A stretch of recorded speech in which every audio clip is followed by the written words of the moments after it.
first step would be to mix together precisely 1 cup of sugar with 1/2 cup of softened butter. Got it.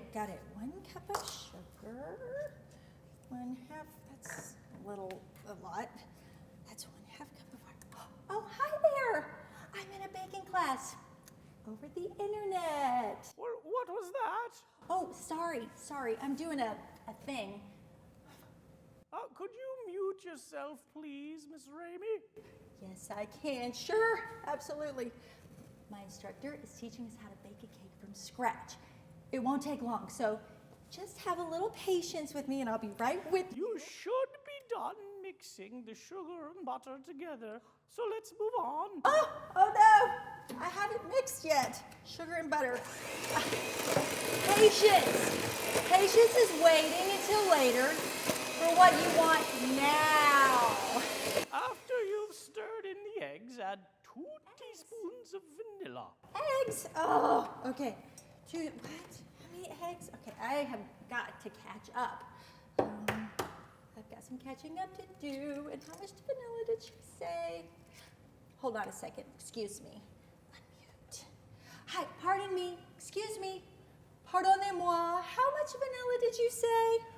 2 teaspoons, and then you add cups of flour and cups of milk. What? How much milk? Did you say milk?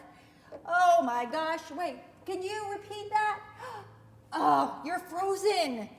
You're frozen. Frozen. Or maybe I'm frozen. Oh, I really don't like it when technology fails me. I'm trying to bake a cake here. Ah!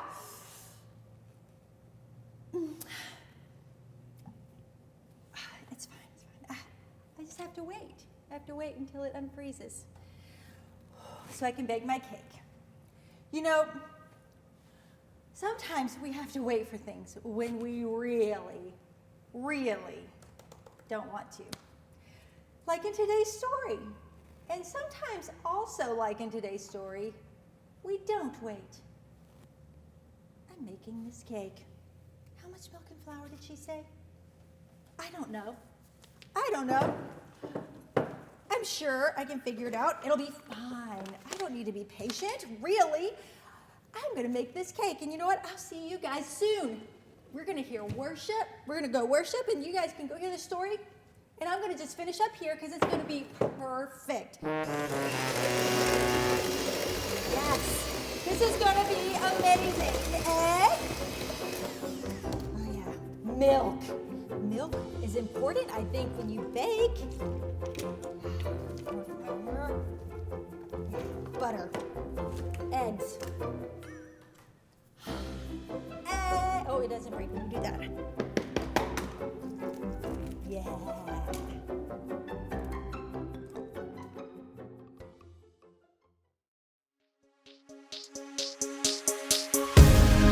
You're my calm in the chaos, my peace in the war. You speak light into darkness. You tell me I'm yours.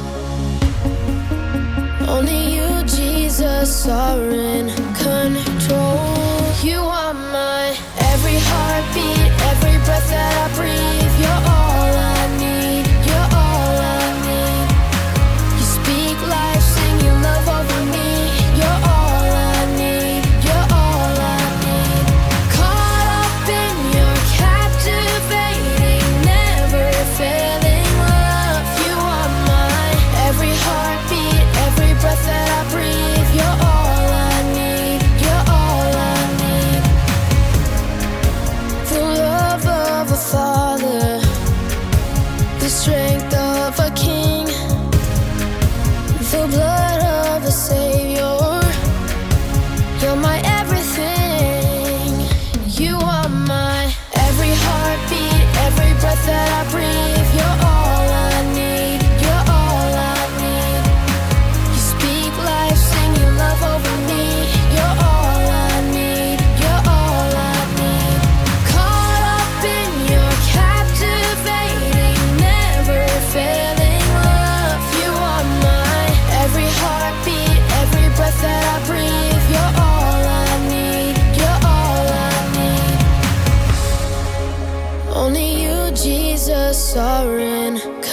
control. Take my brokenness and make me whole. Only you, Jesus, are in control. Take my brokenness and make me whole. You are my every heartbeat, every breath that I breathe. You're all I need. You're all I need. Speak life, sing your love over me. You're all I need. You're all I need. Caught up in your captivating, never failing love. You are mine. Every heartbeat, every breath that I breathe. You're all I need. You're all I need. The Bible. It's 66 books of history, stories, letters, and poetry that fit together to form God's one big story. The epic adventure of how He created us and loves us so much that He made a way to rescue us. As we travel through the Bible, from Genesis to Revelation, we discover people who met God and found their lives changed forever. Now, for an amazing story inspired by the book of Genesis. Chapter 25, verses 24 through 34. When Abraham's son Isaac grew up, he married a girl named Rebekah. But it didn't seem as though they'd be able to have children. Please, God, give us children. But God answered Isaac's prayers, and Rebekah became pregnant with twins. Isaac, I'm pretty sure they're having a wrestling match in here. Oh, definitely boys. Rebekah asked God about the struggle she could feel. He told her, 2 nations are in your body. One nation will be stronger than the other. The older son will serve the younger one. when it was time for the babies to be born, they came out fighting. Esau was born first. He came out with a strong set of lungs and a head full of red hair. His brother Jacob was born moments later, still holding on to Esau's heel. How on earth did he manage that? The brothers shared the same birthday, but as they grew, that was about the only thing they had in common. Esau loved to roam far out into the wilderness. I would walk 500 miles and I would walk 500 more. Jacob preferred the comforts of home. The sun is so hot. I'll just take a little nap in the tent. Esau loved to hunt wild animals. That is one excellent wildebeest. Jacob preferred a different type of hunting. Not you, not you. Ha! The perfect ripe honeydew melon. One fine morning, Esau headed out into the wilds in search of adventure and some nice, juicy venison. I'll feast tonight. But Esau went all morning without spotting a single rabbit. Ugh, should have packed a lunch. In the afternoon, he tracked a deer for hours, but he missed his chance as the deer sprang away. Ah! At last, Esau headed for home, defeated. He was tired and irritated and so hungry he could eat an entire woolly mammoth. Must eat food. As Esau neared camp, a delicious smell wafted out to greet him. Food! Jacob had been home all day, resting and plucking his favorite herbs from his garden. A little coriander, some dill. As evening approached, Jacob used his savory herbs to whip up a tasty red lentil stew and a batch of fresh, buttery bread. This will crisp up nicely on the hot stones. By the time Esau had arrived in camp, Jacob's stew was simmered to perfection, and the bread was hot and crusty. Food! Food! Esau lunged for the stew cauldron, ready to grab a bowl, but Jacob blocked his path. Not so fast. Step aside, I'm hungry. Clearly. Just let me have some of that red stew. Certainly. Esau tried to dive for the stew pot again. Just one itty-bitty thing. What? Well, first, give me the rights that belong to you as the oldest son. Esau spent more time listening to his stomach than his brain. So in that moment, his stomach won out. Look, I'm dying of hunger. If I die, those rights are pointless anyway. Now give me that stew. Esau sprang forward once more. Promise to give me your rights. Fine. Fine what? Fine, I promise. Promise what? I promise to give you my rights as the oldest. Cool. Help yourself. Jacob stepped aside as Esau hurled himself at the stew pot. Stew! Esau happily gorged himself on rich stew and fresh bread. But as his stomach filled up, he had time to stop and think again. Esau had just traded the rights of a lifetime for a meal that would only last him a few hours.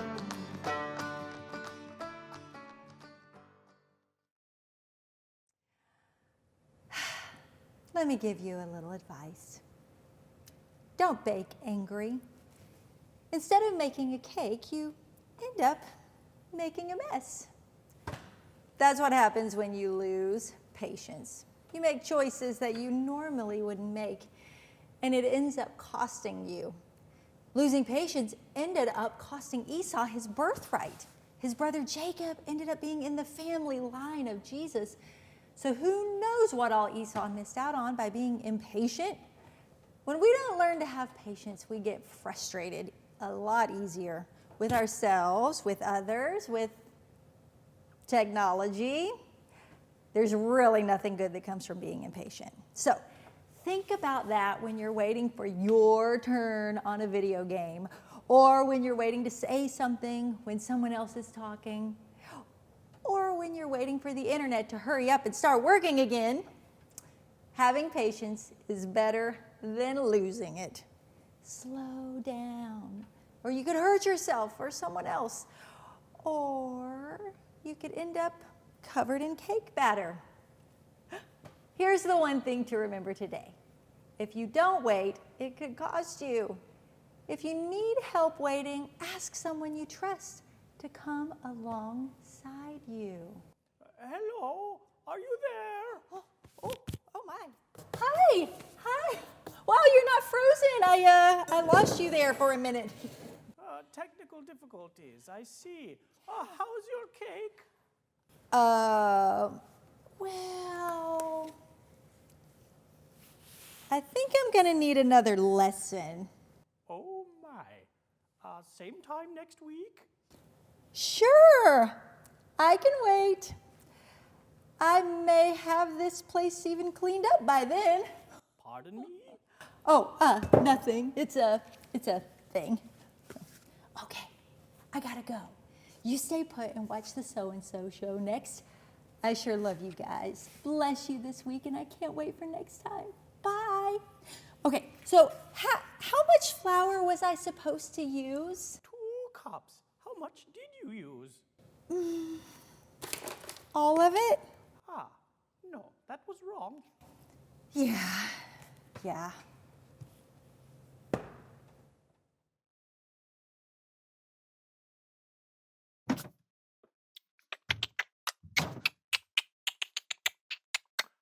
Ooh, a marshmallow.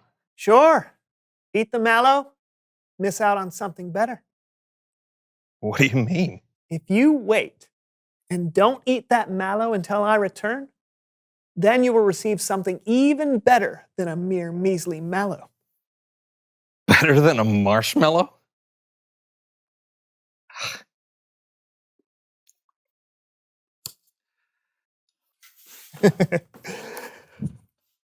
Not one bite.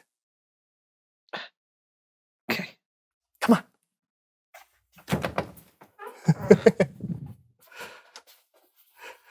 Okay.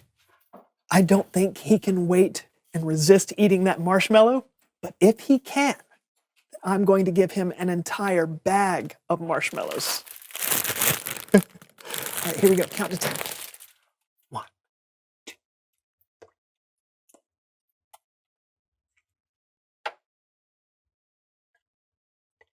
All right, let's go.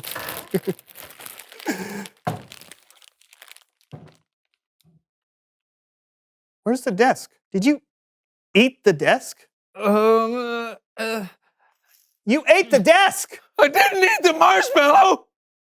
Oh. All right. Oh.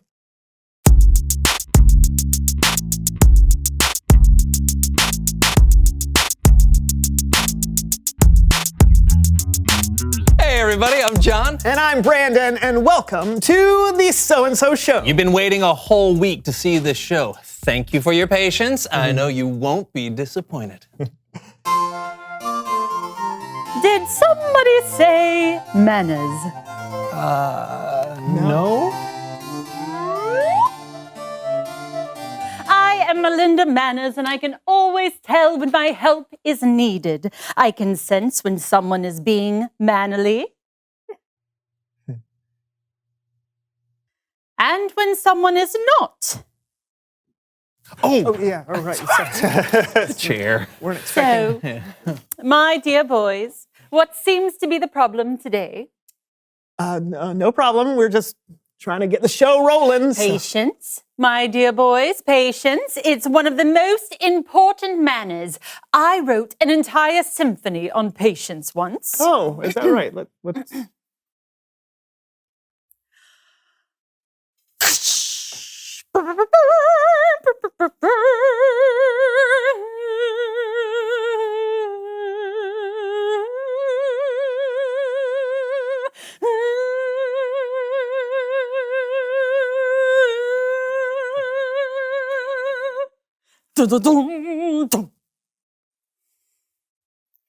Nice. Yeah, I feel like I'm learning so much from that. Oh, that's just the tip of the ice cube.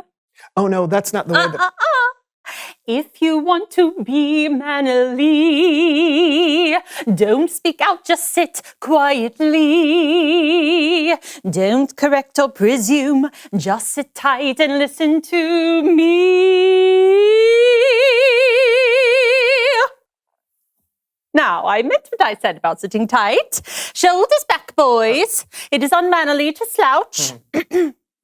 Better? So, Melinda, now that you're here, what do you like to do for fun? Oh, so many things. There's nothing unmannerly about having fun, after all. I keep my favorite things with me at all times. Let's see. Oh, yes. Hold this, please. Yes. Okay. Oh. A ball for baskets.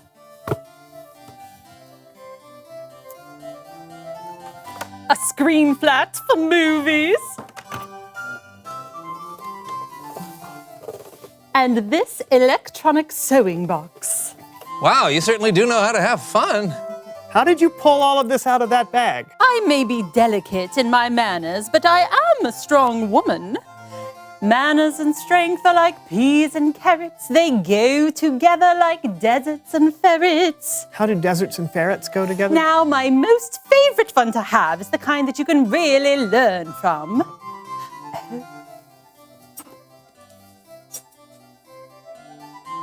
Ooh. Let's play a little game I like to call Bake and Wait.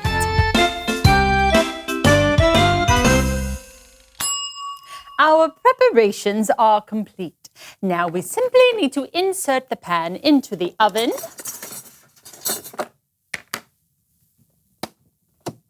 And in 27 short minutes, we can enjoy some delicious light bulb heated balls of cookie dough. 27 minutes? Hey, this may take a while. You may want to speed through.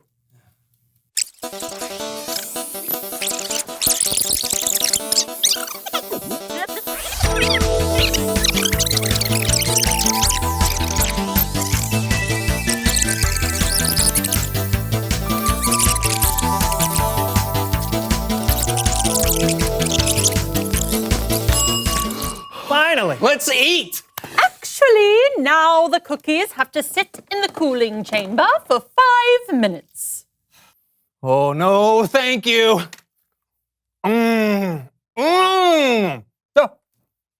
Wow!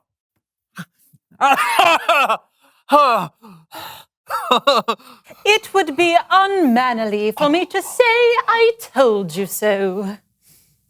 So I'll just sing it. Being patient is always right, but you didn't listen, for you're not so bright. It's Bible story time at Kellen.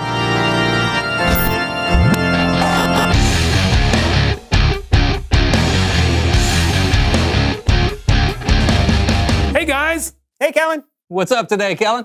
Well, today we're looking at something that happened in the very first book of the Bible. That's right, Genesis. Specifically, Genesis chapter 25. This is the story of two twin brothers, Jacob and Esau. It wasn't my fault. Jacob tricked me.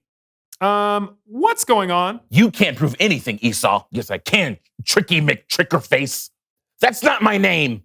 It should be. Okay, slow down. I think we might need some kind of judge to handle this. You have just stepped into the courtroom of Judge Trudy. The cases are biblical. The people are historical. The courtroom is not real at all. This is Judge Trudy. Just to be clear, this courtroom did not appear in the Bible. Oh, I'll take it from here, Kellen. So, Esau, says here in your case file that you were born first. So you got your family's rights and inheritance. Is that correct? That's correct. I was born first. It is my birthright. Mine. Well, a birthright is a really big deal. It means you'll get more of your father's wealth and property, and that you'll become leader of the family. Yeah, that's right. But Jacob, you stole the birthright from your older brother, correct? No, I did not steal it. He sold it to me, fair and square. The trickster!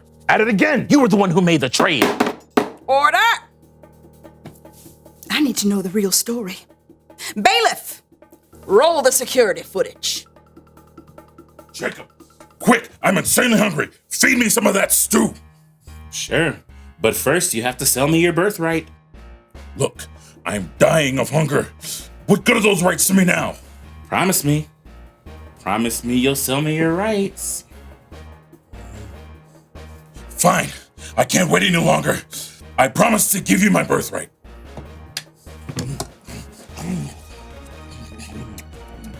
Wait, Esau! Did you not even value your birthright? I was hungry. But you didn't have one bit of patience. You could have waited and eaten something else later. Let me ask you something. Was the stew worth it? It was okay. Tasteless, but for a moment.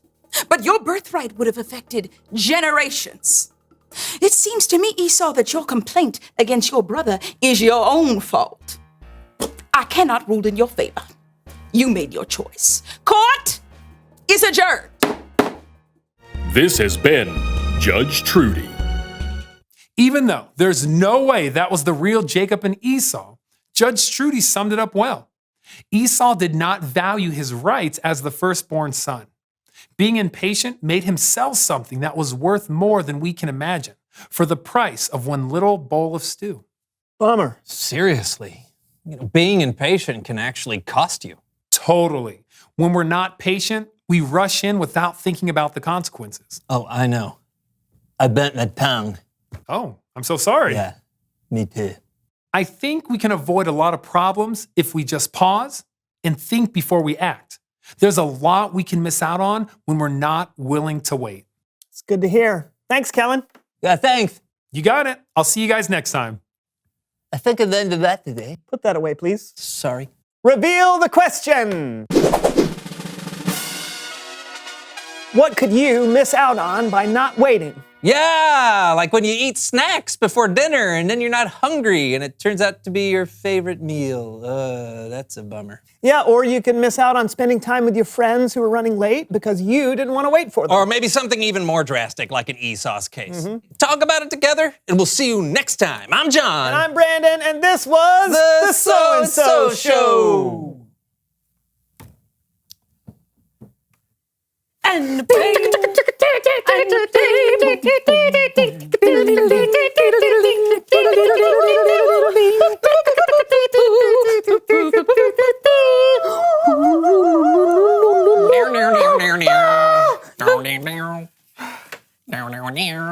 Keep going. Nice. We're really coming into it now.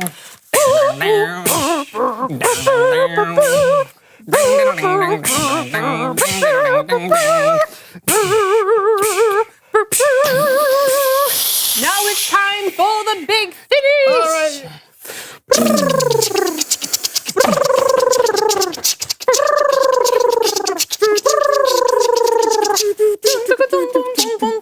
This.